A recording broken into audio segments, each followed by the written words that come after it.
सरांनी हा जो उपक्रम सुरू केलेला आहे या सरांच्या मेहनतीला त्यांनी सगळ्यांनी वाव द्यायला पाहिजे आणि IDT एज्युकेशन ही खूप मोठी संस्था तुम्ही आज उभी केलेली आहे. तर खूप छान उपक्रम आहे आपला आणि मी आता बघितले काही तुमचे व्हिडिओ ते तर म्हणजे मला स्वतःला खूप काम आवडलं हे.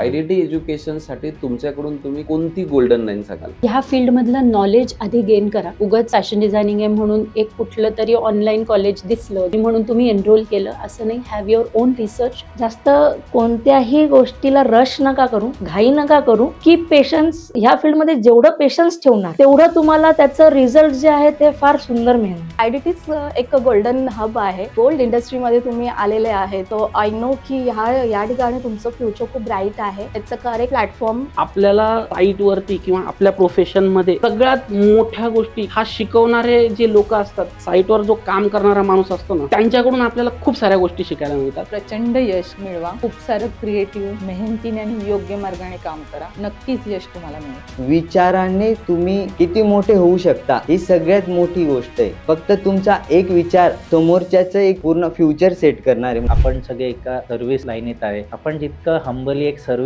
देऊ तितकं आपण एकत्र मिळून ही पूर्ण फ्रॅटर्निटी वर जाऊ. तुम्ही युट्यूबवरचे रील पाहून पुढे जाऊ नका, तर त्याचा बेस शिका. अभ्यास पूर्ण पुढे जा. वास्तुशास्त्र आणि इंटेरियर डिझायनर फार वेगळं नाहीये, कळायला उशीर लागणार नाही. प्रॉपर अप्रोच असेल आणि जेन्युइन अप्रोच असेल तर 101% सर सपोर्ट भेटेल. आणि एक कॉल करायचा आहे आणि सांगायचं की मी IDT मधून बोलतोय. क्वांटिटीपेक्षा क्वालिटीकडे जास्त भर द्या. सगळ्यात महत्वाचं तुमचा पाया भक्कम करा. स्टँडर्ड्स हे इम्पॉर्टंट आहे. क्वांटिटीपेक्षा क्वालिटी वर्क खूप इम्पॉर्टंट आहे. जे तुम्ही लोकांना प्रॅक्टिकल इंटर्नशिप साठी मोटिवेट करता आहे तर ही आपल्या इन्स्टिट्यूटची एक बेस्ट थिंग आहे. लाईक मी लोकांना सांगेल की त्यांनी नक्कीच ऍडमिशन घ्या. आप IDT नासिक को चूज किया आपने, वो सबसे बेस्ट आपका डिसीजन था. डिजाइनर बनो लेकिन कॉपी मत करो. तुम्हाला चांगल्या पद्धतीने पुढचं फ्युचर, तुमचं करिअर सक्सेसफुल कशा पद्धतीने करता येईल हा त्यांचा एवढा उपक्रम बघूनच मला आनंद झालेला. स्किलवरती काम करा. तुमचे स्किल्स असतील तर तुम्हाला कोणीच बीट करू शकत नाही. मेहनत सगळ्यात जास्त आहे. जे काम करणार आहे, जे फॅशन डिझायनिंग झालं, आर्किटेक्ट झालं, मी त्याच्यात जे नाविन्य कराल त्याला महत्व जास्त आहे. डिझायनर बनायचं असेल तर क्रिएटिव्ह माइंड हे पाहिजेलच.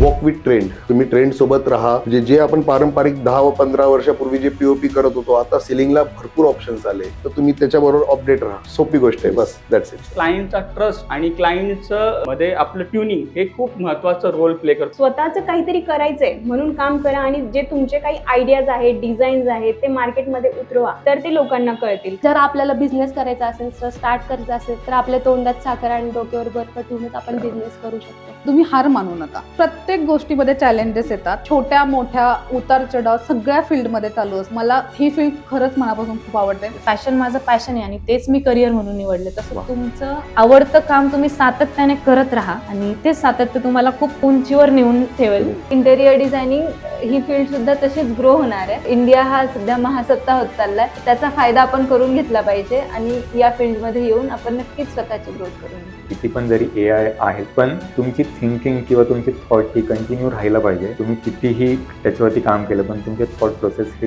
तुमच्यावरती आहे की तुम्ही कधी किती काम करताय. पहिली गोष्ट, डिझाईन क्षेत्र हे पैशाच्या जीवावरती चालत नाही, हे तुमचं क्रिएटिव्हिटी याच्यावरती चालतं. जेव्हा तुम्ही मेहनत कराल, क्रिएटिव्हिटी दाखवाल तर ऑटोमॅटिकली क्लायंट तुमच्या जवळ येतात. फॅशन इज नॉट कलर, सिल्हूएट और design. It's philosophy of life. Consistency आणि त्याचसोबत तुमचं पेशन्स लेवल या दोन्ही सुद्धा गोष्टी फक्त एज्युकेशनसाठीच नाही तर तुमच्या इन फ्युचर तुमच्या बिझनेससाठी म्हणा, जॉबसाठी म्हणा, ह्या दोन्ही गोष्टी खूप गरजेच्या आहेत. Just go on doing the hard work. Yes, success will follow you. Architect और इंटेरियर डिझायनिंग होताना तुम्ही स्ट्रगल सर्वात महत्त्वाचं आहे.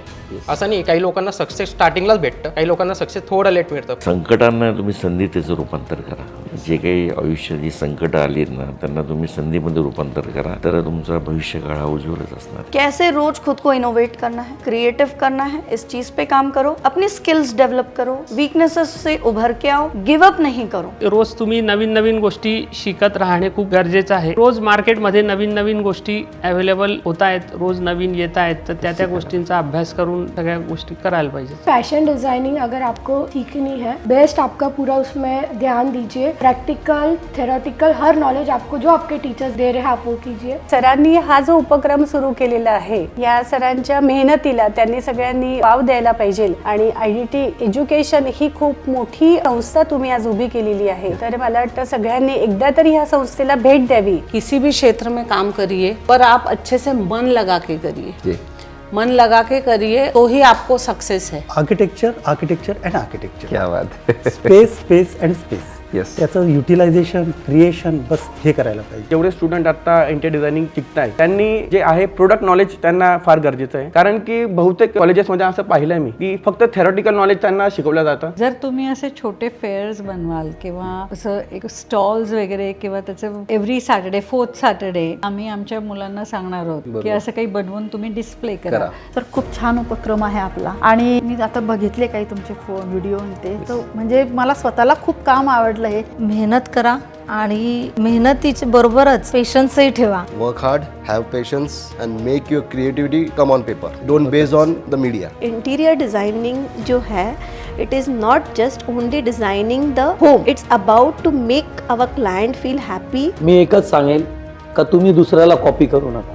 तुमच्या अंतर्मनात आणि तुम्हाला जे आवडतं ती फील्ड चूज करा. Start something of yours and be consistent. It never matters where you are from. You are from a village, you are from a city, you are from any place. Just start and be consistent on your goals. तुमचं हे syllabus असू दे किंवा तुमचं practice असू दे, तुमचं dedication, sincerity and passion हे 3 मंत्र तुम्ही वापरा. तुम्हाला सक्सेस कुठेच मागे पडू देणार नाही. Patience is a key. Practical knowledge is very important, and market study is also very important. Have patience, you will achieve maximum success.